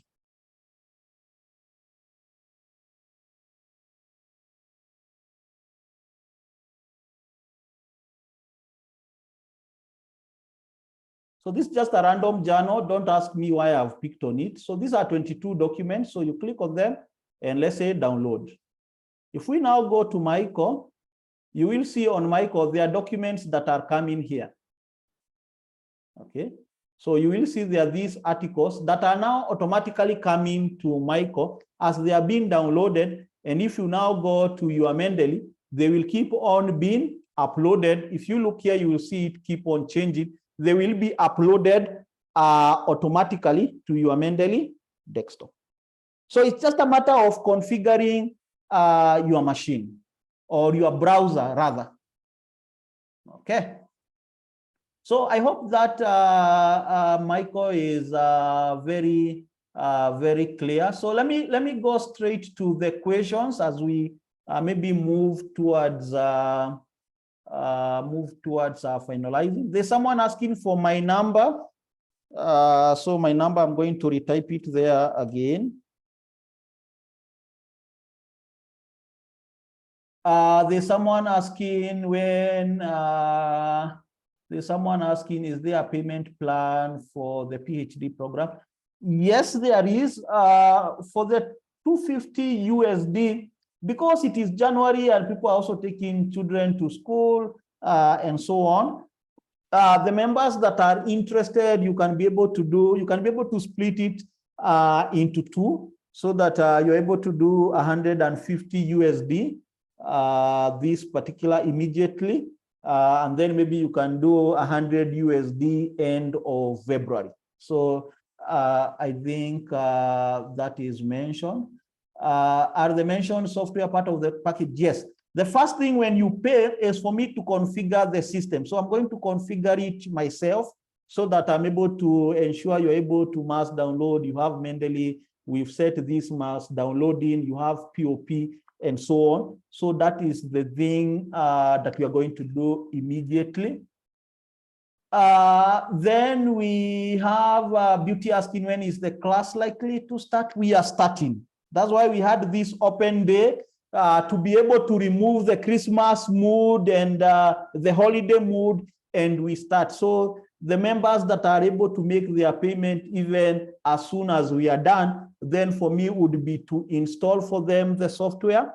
The courses for the first two modules is already loaded. So what I'm yet to communicate is when we shall meet for the Zoom session for that. But the course is already, the first two modules are already sort of uploaded. I intend to upload the next module either within the course of Monday or Tuesday thereabout. So the course is, started as we speak. There's someone is asking about computer skills. So someone is asking how easy is it to learn online for people with computer skills challenges. Now, that is one of the bottleneck. Okay, that is one of the bottleneck in the sense that there are people who still feel they need that maybe a one-on-one touch or rather a physical session. Now, as I have mentioned, I'm based in Nakuru. When you look at the people in the group, they are across Africa. So that number one means if I have a physical training, I occasionally do them, okay? But I do them in Nakuru. It means that the people who can reasonably access that are people largely in Kenya that can be able to physically move to Nakuru, okay? And that's why we are adopting this digital learning and e-learning. So that maybe could be a challenge. Then number two, we are also leveraging on the fact that a lot of the universities already have e-learning. Like now I know in Kenya, almost every other university has an e-learning. I've also been able to browse online. And I think a lot of universities also in Ghana, I think there's e-learning or digital schools, a lot of universities in Nigeria and so on. So that is also what we are also leveraging on essentially to that some of the skill sets that you already know from the e-learning that you can be able to interact. Then I also have a program for one-on-one. There are people who just want to take it on a one-on-one basis. So the logistics is what we discuss for people who want a one-on-one. And we also discuss the terms because it's slightly different from when we are doing the class. Good. Okay, I think I've addressed that. Ben is saying, kindly assist me to understand the business process management practices. Okay, I'll see whether I can get some articles for you on that particular bit. Moses is asking, how do we do the assignment after going the e-learning course? Now, we have created, and that's why I'm saying this particular cohort is very lucky. Initially, I wanted the assignment sent to my email. But right now, we are creating subgroups called alumni. The whole rationale is if everybody posted their homework there, because the e-learning can accept videos, can accept documents and all that, then we are able to learn from each other. So the alumni group for this particular course will be where people will be, or students will be posting their course. Monday is saying about automation of references. That makes it easy. Priscilla is asking about EndNote. For now, I am still keen on the Mendeley desktop. For this reason, let me say why I normally prefer desktop, Mendeley desktop. Apart from citation,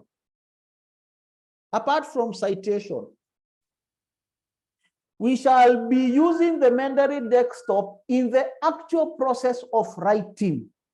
All these other softwares, whether it is EndNote, Zotero, Citavi, and all that, all of them are very good for citation.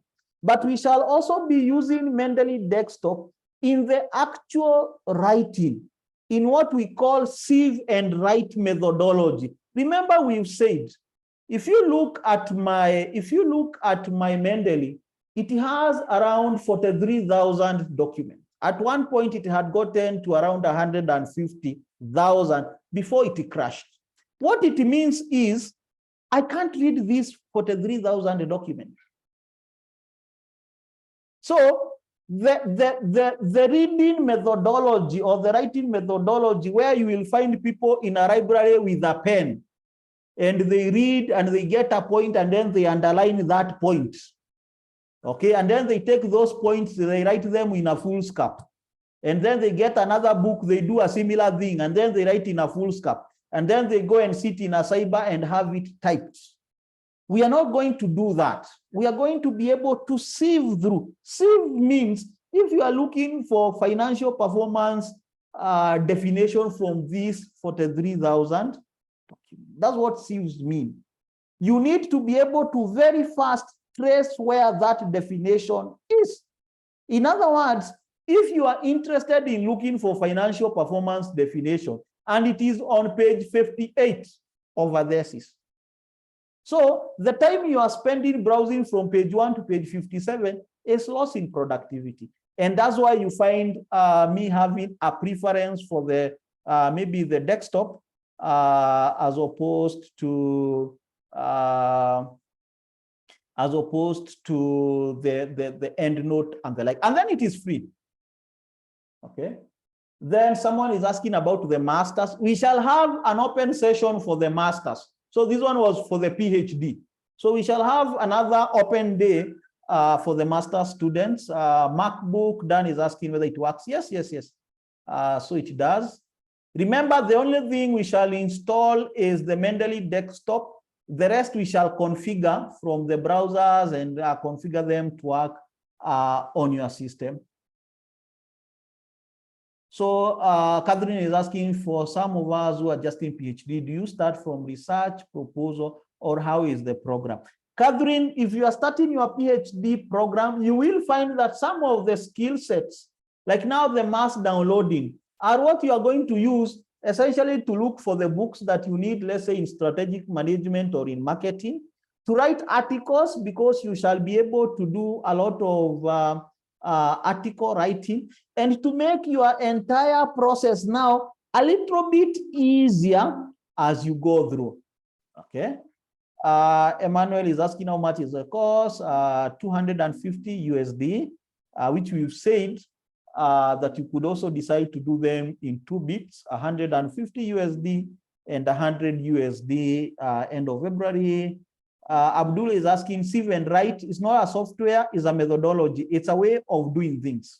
Just the same way we said mass downloading is a way of doing things. You've already been dealing with this Google and Google Scholar for the longest of time, but some of us did not know that you could do mass downloading. Okay, so sometimes you find in this research work that some of the skill set is not that every time we are bringing in a new software. Sometimes we are bringing in a new thing, a new way of doing the same thing that essentially you've been doing.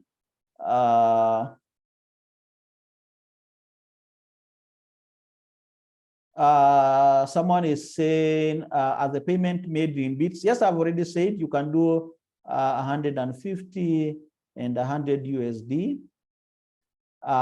Someone is asking how many programs in an year.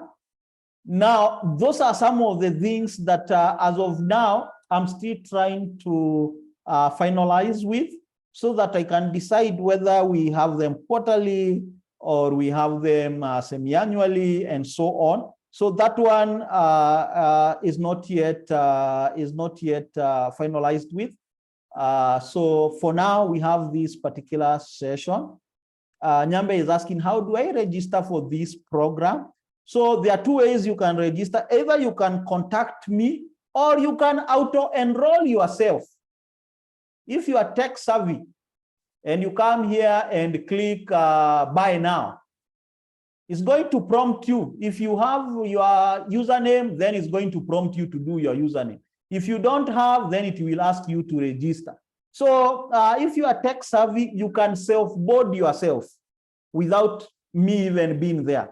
So it just depends on how tech savvy you are. If you are, you can get there, you register, you make your payments. It's going to ask you to pay via card and so on. The only difference is the person who is self-boarding themselves, the system will just ask you for the entire sort of money in one go. So if you intend to pay in installments, then for that one, you can't do it automatically. You need to contact me. If you are having challenges, then you need to contact me. Or if you feel you're not tech savvy, you need to contact me so that now I can enroll you from my end. Okay. Good. I hope I've not left anyone on that. So I might want to take maybe one question if it is there. Oh, good. I think I have addressed all the questions. If there's a question I could take as I sip my glass of water, sometimes I talk and I find my tongue is going dry.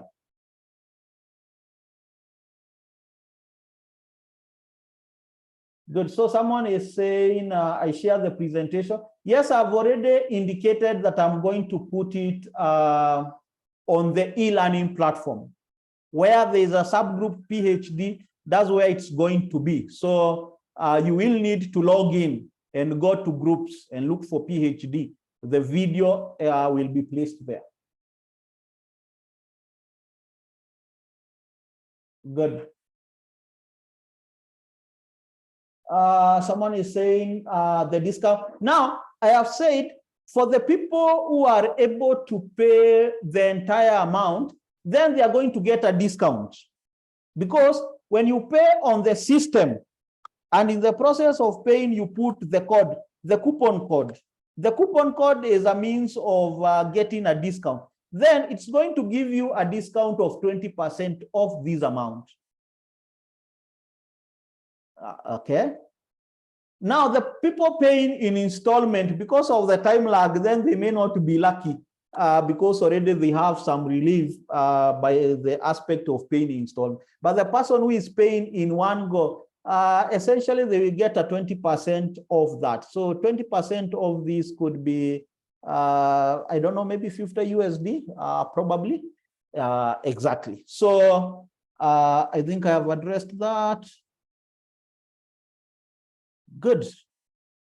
So Chika is asking, what is the essence or the importance of watch folder? Now, this is the thing, Chika, this is the thing. When you are working, let's assume we are working. Let me open this.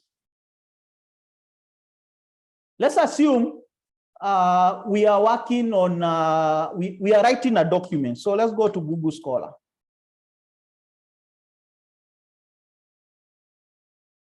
Let's assume we were writing a document and we are interested with the financial performance of commercial banks. Okay, so just for an example, right? And I now have this document. Let's assume this is a document of interest, right? Now, if I open this and download it, so this is the document, and then I click on download. So it is opening up and I click on download to download it, right? So I've clicked on download and I have downloaded it. It means that if I didn't have a watch folder, I will have the burden of taking this document manually to my Mendeley. Remember, you cannot cite what is not in Mendeley. You can only cite once the document is in Mendeley. So the document first needs to get into Mendeley, right? So if I didn't create a watch folder, it means I have the burden of manually moving these documents. Now, if you do a mass downloading kind of thing, then it means you will first download, then you sit down and drag and drop all those articles into Mendeley desktop. But if you have created a watch folder, if you download, as I am reading, because I am interactive, as I am reading, then the document is automatically being put or being uploaded into Mendeley, and now I can proceed and cite. So it's just an enhancing of productivity at the end of the day. It's making work easier. Remember, we are saying that productivity is key to the PhD student because there is so much time demand on other things. Okay, there are so many other things that are pushing or constraining their time. Okay, someone is asking, do you use other search engines other than Google Scholar? Myself, I don't use Google Scholar, I use Google. The reason why I don't use Google Scholar is that Google Scholar, let me show you. let's look at financial performance. So for myself, I don't use Google Scholar. When you look at financial performance, it is giving me up to around 20, at maximum 20 sort of articles, right? But if I did the same thing on Google, and then I use my Boolean operators to get a similar thing, if I use the same thing on Google, then I'll be able to get 100 results in one go. So anytime I need to use Google Scholar, I would rather use it on POP. Let me see whether I can get POP. Just a moment as I try to address that question. There is what we call publish or perish. Yes, POP.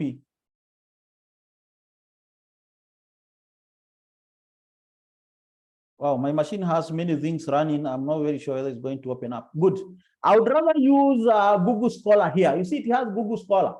To be able to navigate around this constraint of 20 articles at most. So I would rather use the Google Scholar here, because here I can look for 1,000 sort of articles in one go. Now remember, we also have ResearchGate, we also have Semantic Scholar, we also have Core, we also have Dimension, we also have all these many things, or many, we call them research aggregators and the search engine.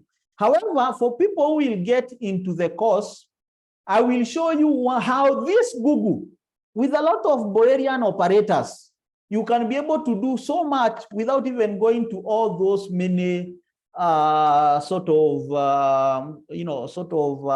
engines and so on, and get more efficient results and in a faster way.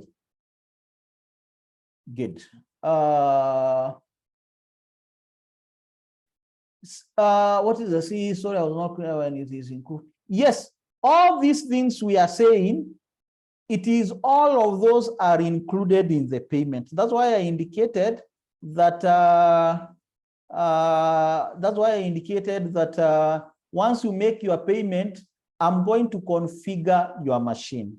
Then number two, we said the receive and write is not a software. It is a methodology. It's a way of doing things. Just the same way when we say mass downloading, there's nothing new. Essentially, we've done other than to configure the browser. So that's the same thing, okay? Chika is asking, can we add more than one watch folder? The answer is yes. The answer is yes. You can be able to pick several. You can even be able to pick an entire sort of drive. So you can do that. Eden is asking, are the metadata always correct? The answer is no. The metadata that all these softwares pick, the answer is no. Some of them are okay, others are not okay. Okay, that's okay. Emmanuel is asking, do you have a service where you scrutinize? The answer is yes. I'm still trying to work on that. I have a few students that we are doing coaching. I'm still trying to write the dynamics of that, because we also want to have consultancy on the website. Yes, so the answer is yes. It just what we need just to ensure is we are within the boundaries of what is ethically allowed. Someone is asking for my number, so let me put that. Do you support in data analysis? Yes, the ones that I have skill sets. If your data is an area I have skill set with, yes, that it can be supported. Good. I would beg we clear or we stop at that. And I know, yes, let's take Catherine. Yes, Catherine, I think I had forgotten to unmute your, oh, let me put my number there as we listen to Catherine. Catherine, you can unmute yourself.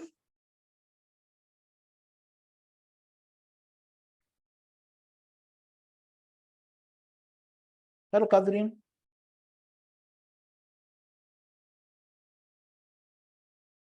So my email is there and my number is there.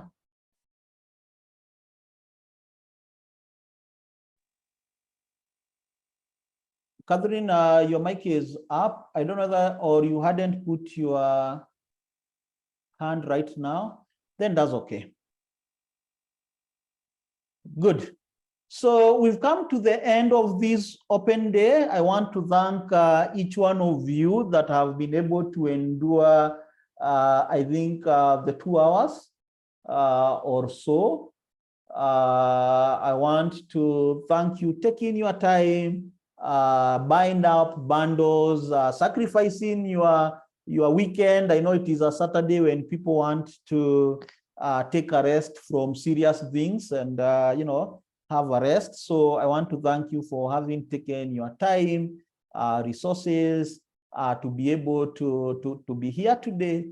I also want to thank each one of you, even being able to be in the platform, because you can create a platform and you don't have members.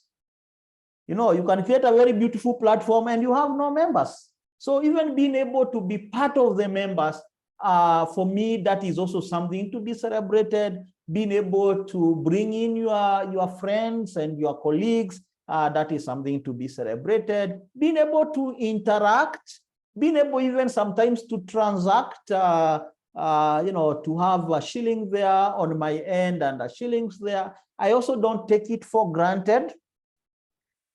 Sustaining the system is a tricky one in terms of, yes, there are certain content we want to train for free, but then at the end of the day, there are also young ones that you go home in the evening and they are waiting for you at the door. And unfortunately, if you have only gone with a newspaper, you see their faces has changed. So there's also that bit, and that's why we try to balance. We are trying to see as the year progresses whether we could have some scholarships so that we could say maybe, if we are having this PhD course, that, we could get maybe 8 paid one and 2 that we could give as a scholarship. So we are trying to think around those issues that hopefully as time goes by, we are able to, unearth as time goes by. So I want to stop at that particular point and to thank you and to wish you the very best for the rest of the day. Those ones that want to engage me, my number is there. You can WhatsApp me, you can call. For those ones that maybe are in Kenya, we can communicate on email and so on and so forth. So enjoy the rest of the evening and let's keep on engaging in the platform. Remember to also create your profile and to also invite your friends and colleagues to do the same. So from me, it's bye, and let's keep on talking more in the system.